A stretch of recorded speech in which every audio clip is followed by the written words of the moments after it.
유튜브 시청자 여러분 안녕하세요. 혼자 다 아는 남자 혼다입니다. 지난 시간까지는 쿠빌라이의 원나라와 남송의 대결을 디테일하게 살펴봤었는데요. 이번 시간과 다음 시간 2시간 동안은 그렇게 대국이 된 원나라가 어떤 모습과 개성을 가진 나라였는지 거기에 대해서 좀 구체적으로 소개를 해드리도록 하겠습니다. 이번 시간에는 원나라의 정치, 산업, 행정에 좀 초점을 두고 이야기를 진행해보도록 할게요. 한 왕조의 태조로서 그 왕조를 정립하는데 가장 중요한 거는 국가 행정이나 정책이라고 할 수가 있을 텐데요. 근데 그것보다 쿠빌라이가 먼저 했던 작업은 선전전이었습니다. 사실 진시황 이래의 중국 황제는 천자, 자기가 하늘의 아들이라는 걸 증명을 해야 됐습니다. 가장 핵심적으로 증명해야 됐던 사항은 당연히 실질적인 힘이겠죠. 근데 실질적인 힘이 담보된 이유에는 형식적인 측면이 상당히 중요했습니다. 그러니까 자기가 천자로서 자격을 갖췄는지 중국의 대신들이나 민중에게 납득시키는 형식적인 과정이 필요했다는 얘기입니다. 이런 형식에서 가장 중요한 거는 국호를 세우고 또 나라의 태묘, 그러니까 나라를 세운 태조가 자신의 조상들까지 황제로서의 풍모를 갖춘 그런 사람들이라고 말하자면은 자기 조상들의 과거를 세탁하는 과정이 필요했다는 얘기입니다. 먼저 국호에 대한 이야기부터 시작해보도록 하겠습니다. 쿠빌라이가 원이라는 국호를 쓰기 시작한 기원은 데칸승계 다툼에서 승리한 이후로 거슬러 올라갑니다. 쿠빌라이는 1264년에 동생 아리크부케와의 다툼에서 승리한 이후에 지원을 국호로 하게 됩니다. 이를지 으뜸원, 자기가 이제 최고에 이르렀다, 이런 뜻으로 해석할 수도 있는 국호겠죠. 그리고 남성과 한창 양양성과 번성을 두고 공방 중이던 1271년에는 대원으로 국호를 바꾸게 됩니다. 그러면은 왜 하필이면 국호가 원이냐 하는 거에 궁금증을 가지시는 분들이 계실 것 같은데요. 저도 좀 그랬고요. 쿠빌라이가 남긴 건국호조라는 글을 보면은 국호를 원이라고 칭한 표면적인 이유를 엿볼 수가 있습니다. 지금 보시는 게 쿠빌라이의 건국호조인데요. 쿠빌라이가 취한 정체성을 이해할 수 있는 중요한 단서가 됩니다. 이 글의 요지를 설명하면 이렇습니다. 자기는 원이라는 국호를 지어서 요순 시절의 전통을 되살리겠다, 이렇게 얘기를 합니다. 사실 이 요순 시절 이야기만 들으면은 이게 무슨 뜬구름 잡는 얘기냐 하면서 이해하실 분들도 계실 텐데요. 건국호조를 좀 구체적으로 들여다보면은 어떤 이야기인지 대략적으로 짐작하실 거라고 생각을 합니다. 이 건국호조의 초반부에는 중국 역사에서 이상적인 통치기를 상징하는 요임금, 순임금의 시대나 그 이후에 어느 시점까지는 관념이나 지향을 국호에 직접적으로 반영했다고 이야기하고 있습니다. 하지만 시향제가 처음으로 황제를 칭했던 진나라나 한나라 이래로는 세력이 발흥한 땅의 이름이나 혹은 초기에 봉토로 받았던 땅의 이름을 국호로 칭하고 있다는 거죠. 그러니까 상대적으로 고대와 그 이후의 시점에서 국호를 정하는 방식을 대립적으로 비교를 하고 있는 겁니다. 물론 이게 완전히 들어맞는 이야기는 아닙니다. 관념을 국호화한 사례로 제시한 은나라, 근데 이 은나라는 상나라라고 더 이야기를 많이 하는데 아무튼 이 상나라가 은나라라고 불리는 이유 자체가 상나라의 수도 땅 이름인 은어를 딴 것이거든요. 그러니까 은나라로 이야기하는 이 상나라도 땅 이름을 칭한 거라고 볼 수가 있습니다. 하지만 어쨌든 간에 쿠빌라이가 진짜 하고 싶었던 이야기는 땅 이름이 아닌 가치를 국호에 반영하고 싶다는 건데요. 그 가치를 유학경전인 역경에서 찾고 있습니다.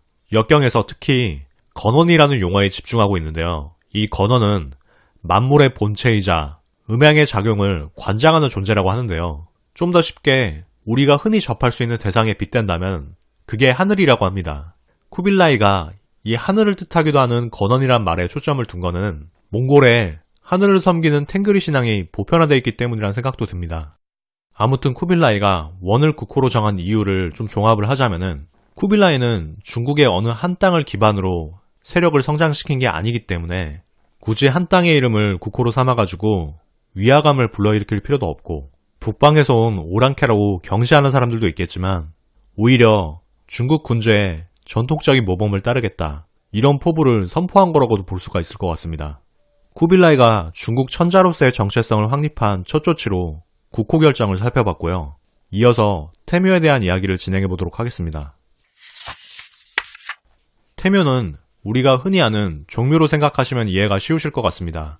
태조가 나라를 건국하는 과정에서 자기 조상들을 자기 권위에 준하는 존재로 모시고 재래를 올리기 위한 그런 황실의 묘라고 할 수가 있는데요. 쿠빌라이는 칭기스칸의 아버지이자 자신의 증조부인 예수게이부터 이 태묘에 모시게 됩니다. 예수게이부터 칭기스칸 이래의 모든 칸을 태묘에 모시게 되는 거죠. 특히 자기 아버지인 툴루이는 황제에 추서함으로써 자기가 황제의 명분을 가졌다는 권위의 근거로 삼게 됩니다. 한 가지 흥미로운 점은 이 태묘에서의 예식을 본인이 직접 수행하지 않고 이 예식들은 중국의 대신들에게 위임을 하게 됩니다. 이건 어떤 이유 때문이냐면은 몽골에서는 죽음이나 피에 직간접적으로 연루되는 일을 극도로 꺼리는 습속이 있습니다. 피를 불결하다고 생각해서 기독교를 받아들이는 과정에서 기독교에서 신성시되는 그리스도의 보혈, 이런 거에 대한 표현을 삼가하는 입장이 있었다고 얘기를 했었는데요. 중국 왕조에서 황제의 권위를 세우는 방식을 받아들이면서도 몽골 출신 왕조의 정체성을 유지하는 모습이라고 할 수가 있습니다. 물론 중국 왕조의 정체성에 훨씬 더 가깝다고 할 수가 있겠죠. 모든 법칙들을 중국 왕조에 맞췄으니까요. 그러니까 입장을 정리를 하자면은 중국 천자로서의 정체성을 확립하는 게 우선이고, 차선으로 자기는 몽골 출신이기 때문에 거기서 극도로 꺼리는 일들을 굳이 자기가 수행할 수가 없다. 그런 절충적인 선택의 결과물로 보입니다.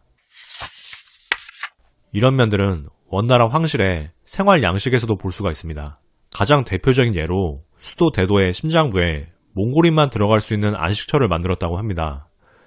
도시 한가운데에 담을 쌓고 그 담 주위를 군사들이 호위하게 합니다. 그리고 그 안에 동물을 풀어가지고 완전히 초원적인 환경을 조성하게 됩니다. 여기서 황족이나 고관이 초원적인 환경을 체험할 수 있도록 했고, 주거를 위한 게르나 생활 기반도 다 조성이 돼 있어가지고 이 안에서 생활하는 황족이나 고관들도 많이 있었다고 얘기를 합니다. 특히 칸의 자식을 잉태한 여인들은 반드시 이 게르에서 몸을 풀도록 했고, 또 황자들도 이 게르에서 교육을 받았다고 얘기를 합니다. 이 공간 안에서는 자연환경만 몽골스러운 게 아니고 생활 양식도 굉장히 몽골인의 것을 따랐다고 얘기를 합니다. 술을 굉장히 몽골 사람들이 좋아했기 때문에 이 안에서는 술을 잔뜩 마시고 취해 있는 상태에 있는 거를 굉장히 즐겼다고 얘기를 하고요.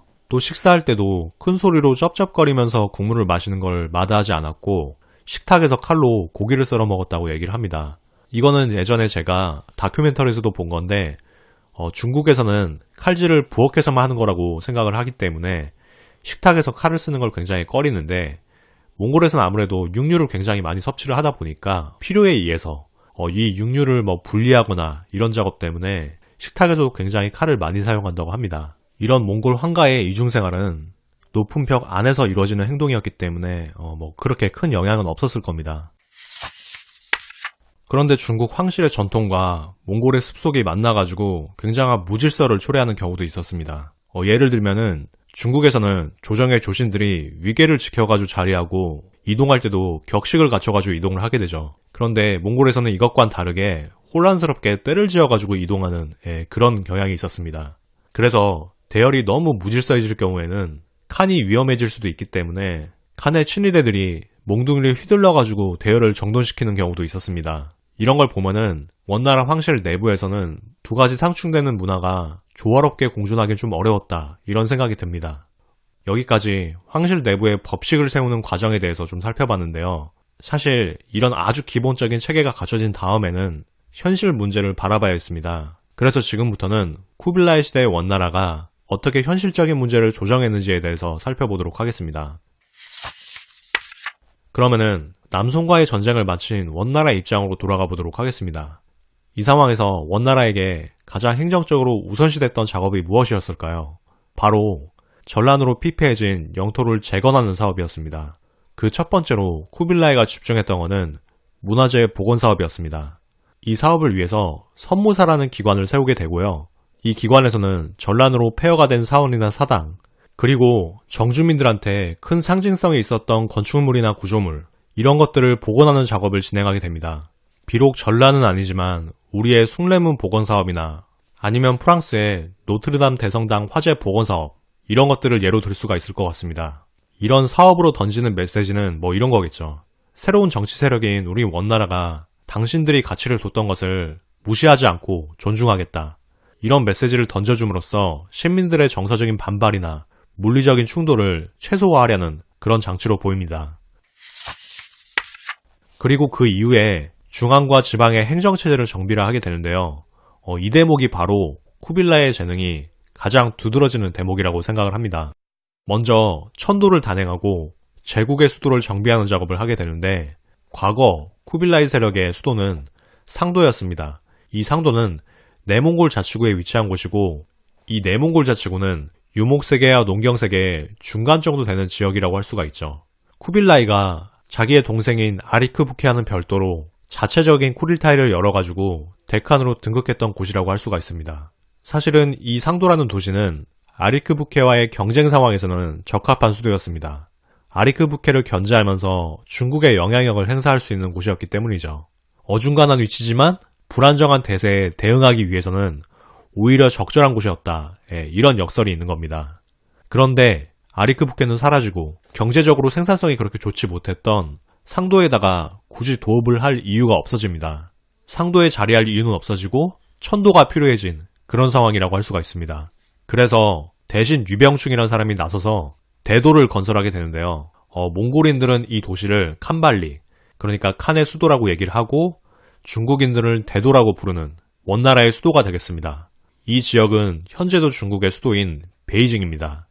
이 베이징이 오랫동안 수도로 사랑받았던 이유는 농업 생산력이 굉장히 좋은 데다가 주변에 산맥이 둘러 있어가지고 방어에도 상당히 용이했기 때문입니다. 실제로 베이징 인근에 만리장성이 둘러 있죠. 수도의 경제적 생산성이 굉장히 중요하다는 얘기는 제가 과거에 이슬람의 신성 지도자인 칼리프의 수도가 상징적인 중요성이 가장 높은 메카가 아니라 바그다드였다는 대목에서도 소개를 해드린 바가 있습니다. 결과적으로 원나라는 기존의 상도를 여름에 가서 사냥하는 상징적인 수도로 삼게 되고, 실질적인 수도는 오늘날의 베이징인 대도로 삼게 됩니다. 이제 유병충에 의해서 건설된 이 대도의 모습이 어땠는지에 대해서 좀 살펴볼 필요가 있는데, 이 도시 설계에서 가장 핵심적으로 중요했던 것은 남북으로 엄청난 너비의 대로를 건설했다는 겁니다. 말하자면은 성에 남문과 북문을 잇는 길을 정말 동맥과 같이 연결을 했다는 건데요. 실제로 이 대도가 재건설되기 이전의 시점에서는 이 베이징이라는 도시가 모세혈관 같은 작은 가도로 이어져 있다고 하는데, 그런 길을 굵은 동맥으로 바꿔놓은 겁니다. 이렇게 남문과 북문을 잇는 굵은 대로를 건설한 것은 두 가지 정도 이유가 있다고 보입니다. 첫 번째는 남북방에 대해서 동시적으로 군사적인 경계와 대비를 해야 됐기 때문입니다. 남방은 안정시킨 지 얼마 되지 않았기 때문에 계속해서 소요가 일어날 문제성이 잠재돼 있었고, 북방에서는 다른 몽골계 세력들의 위협이 끊임없이 있었습니다. 이런 위협들에 동시 대응하기 위해서는 결집한 병사를 신속하게 출진시킬 수 있는 그런 대로가 필요했을 거라는 생각이 들고, 두 번째로는 당연히 수레나 물류 운송에도 크게 기여를 했을 겁니다. 그래서 이후에 설명할 산업진흥에도 큰 역할을 했을 거라고 생각을 합니다. 지금까지 수도의 정비에 대해서 살펴봤습니다. 그러면 이제 민생으로 내려와가지고 중국 전토의 산업과 삶이 어땠는지 거기에 대해서 좀 살펴보도록 하겠습니다. 당시 중국의 산업은 당연히 농업이 중심이었습니다. 아무리 유목세계의 지배자가 내려왔다고 해도 중국의 압도적인 농업 생산량을 감안했을 때 당연한 결정이라고 할 수가 있죠. 그러면은 당연히 유지해야 되는 이 산업에 대해서 어떻게 효율성을 기할지가 지도자의 핵심 과제가 됩니다. 쿠빌라이는 농업 생산성을 극대화하기 위해서 새로운 조직을 고안하게 되는데요. 그 조직의 이름을 사라고 합니다. 회사, 종묘사직에 있는 사자, 토지의 신을 상징하는 그 사자를 따와가지고 사라는 조직을 만들게 되는데요. 이 사라는 조직은 유목사회의 만호제의 전통을 정주사회에 대입한 거라고 볼 수가 있습니다. 왜 그러냐면은 이 사라는 조직이 농민 50가구를 하나의 묶음으로 조직을 하고 그 내부에서의 역할을 분담했기 때문인데요. 사라는 조직은 이 분담을 통해서 작은 공동체가 잘 굴러가도록 하는 걸 목표로 했습니다. 그래서 이 조직 안에서는 땅을 가는 사람은 전담으로 땅을 갈고, 또 저수지나 물길 같은 수자원을 관리하는 사람, 또 어떤 사람은 축적한 곡식을 관리하는 것처럼 이렇게 다양하게 역할을 나눠가지고 분담함으로써 농업 생산력을 극대화하는 그런 목표를 가지고 운영이 됐었습니다.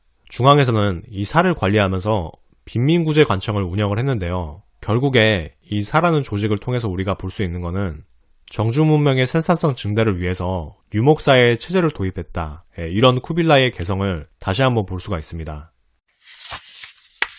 그리고 농업의 핵심 산업은 당연히 상업이었습니다.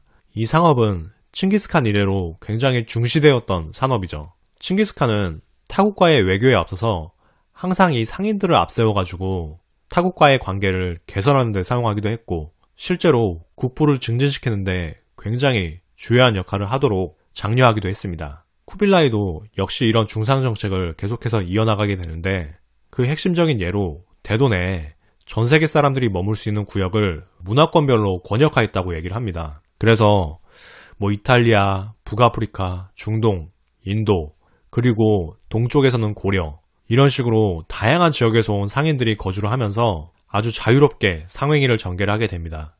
여기서 좀 재밌는 기록이 있는데, 인간의 욕망이 집약되는 곳인지라 다른 종의 욕망인 성역도 굉장히 꿈틀대게 돼서 이 권역들을 중심으로 해가지고 매춘업도 굉장히 성업을 했다. 이런 기록도 있습니다. 그리고 이렇게 상업이 진행되게 되면은 상인만 몰리는 게 아니라 문화 종교 분야의 다양한 사람과 사상들이 뒤섞이게 됩니다. 그래서 중국의 도교와 유교 사제, 중동의 학자와 의사, 로마 카톨릭의 성직자, 네스토리우스 기독교의 성직자, 불교 승려, 무슬림 성직자, 인도의 신비주의자, 유대교 랍비까지 이 지역에 넘쳐났다고 얘기를 합니다.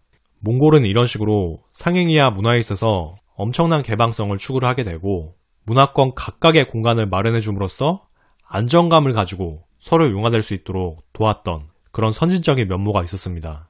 저는 개인적으로 이런 상행위야말로 문화를 서로 융화시키고 소통하게 하는 가장 중요한 매개라고 생각을 합니다. 왜냐하면은 이 상행위 자체가 상대 문화에 가장 직접적으로 가치를 부여하는 행위잖아요. 상대 문화의 어떤 결과물을 구입을 함으로써 그 상대한테 가장 직접적으로 자긍심과 자존감을 세워주기 때문에 그 상대는 다시 그 문화를 구매한 상대의 문화에 관심을 가지게 되고 그 문화를 다시 소비하게 되는 그런 선순환이 유지될 수 있는 작은 고리가 이 상행위라고 생각을 합니다. 그래서 이런 개방적인 상행위의 장려는 상업 그 자체뿐만이 아니라 문화의 교류에 있어서도 굉장히 결정적인 역할을 했고, 원나라의 수도 대도, 그리고 더 나아가서 원나라 전체가 국제국가로서의 면모를 가지는 가장 중요한 매개 중에 하나였다고 봅니다. 이런 상행위 장려는 몽케칸 시절에 종교에 대한 관용과도 견줄 수 있는 업적이라고 보는데요. 몽케칸이 종교적인 개방성을 통해서 타문화의 상인들이나 문화들이 유입되는 것을 장려를 했다면은 쿠빌라이는 상행위 그 자체를 장려함으로써 종교나 문화적인 요소들이 끊임없이 유입돼가지고 서로 융화되는 그런 사회를 만들었다, 이렇게 볼 수가 있겠습니다. 이렇게 쿠빌라이 시대 원나라의 중심 산업까지 봤는데, 이제는 지방행정에 대해서 좀 얘기를 해보도록 하겠습니다. 중국의 역대 지방행정을 좀 정리를 해보면은, 그러니까 제가 말하는 역대라는 거는 쿠빌라이 칸 이전의 중국의 지방행정이라고 얘기를 할 수가 있겠죠. 주현제도였습니다. 그러니까 주현제도가 뭐냐면은 크게 봤을 때 대단위로 주가 있고 그 아래로 현이라는 단위가 있는 거죠. 남송 때 와서부터 좀 다른 형태의 행정단위가 생겨나게 됩니다. 이 주라고 하는 큰 단위의 행정구역 간의 교역량이 굉장히 폭증하면서 자연적으로 광역경제구가 등장하게 됩니다. 이게 로라고 하는 경제구인데요. 로라는 거는 길로자거든요.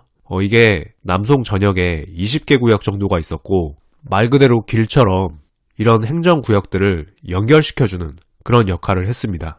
그런데 원나라 때쯤 오면은 화북과 화남이 완전히 통일이 되면서 이 남북의 교류가 어마어마하게 활발해지기도 하고, 또 동으로는 고려, 그리고 아랍, 유럽, 인도, 아프리카 이런 서쪽 지역으로부터도 엄청난 물자가 유입이 되면서 상업 교역량이 어마어마하게 폭증하게 됩니다. 이런 시점에 쿠빌라이는 주현제와 로를 전부 다 긍정하면서 그 위에 더 큰 광역 경제구인 행중서성, 그러니까 줄여서 행성이라는 단위를 만들게 됩니다. 중요한 거는 이게 현재 중국의 행정구역인 성, 그러니까 호북성, 호남성, 운남성, 감숙성, 이런 성의 기원이 된다는 겁니다. 그러니까 현재 중국의 경영에도 적합할 만큼 커다란 단위를 굉장히 미래적인 시야를 가지고 성구안을 가지고 그렇게 창안했다는데 큰 의미가 있다고 볼 수가 있습니다. 참고로 행성, 로, 주 이런 행정 단위의 위계를 이해하시라는 차원에서 설명을 드리면은 하나의 행성에는 20개 정도의 로가 있었고 그리고 하나의 로는 2개 주, 7개 현으로 구성되었다. 뭐 이 정도로 규모를 이해하시면 되겠습니다. 예, 이건 어디까지나 사족이니까 그냥 뭐 듣고 잊어버리셔도 상관은 없을 것 같습니다. 이번 시간에는 쿠빌라이 시절의 정치, 산업, 행정에 대해서 두루 살펴봤었는데요. 정치에 있어서 가장 핵심은 원나라는 왜 원이라는 국호를 쓰게 되었나 뭐 이런 문제였고, 산업에 있어서는 만오제가 견줄 수 있는 농경조직 사, 그리고 다양한 문화권의 상인들이 편리하게 거주할 수 있도록 문화권별로 거주구역을 권역화한 거, 그리고 행정에 있어서 현재 중국의 행정구역의 기초가 된 게 원나라였다. 이런 사실들을 전달을 해드렸습니다. 이런 걸 종합을 해보면은 쿠빌라이 칸은 정주 문명으로의 대대적인 전환을 시도했던 그런 지도자라고 할 수가 있고, 다른 한편으로 거기에다가 유목세계의 개성을 입히거나 유목세계의 제도를 결합시키려고 한 부분도 있었다는 걸 알 수가 있습니다. 오늘 방송을 쭉 들어보시고 너무 쿠빌라이 원나라에 대해서 호의적으로만 바라본 게 아니냐 이렇게 생각하실 분들이 계실 텐데요. 아무래도 한 군주의 행위에 집중해서 묘사를 하다 보면은 그렇게 설명하게 되는 경향이 좀 있는 것 같습니다. 다음 방송에서는 쿠빌라이 시대 원나라의 교육과 문화에 대해서 설명을 하면서 이번 시간에 미처 설명 못했던 원나라의 어두운 부분에 대해서도 묘사를 해드리도록 하겠습니다.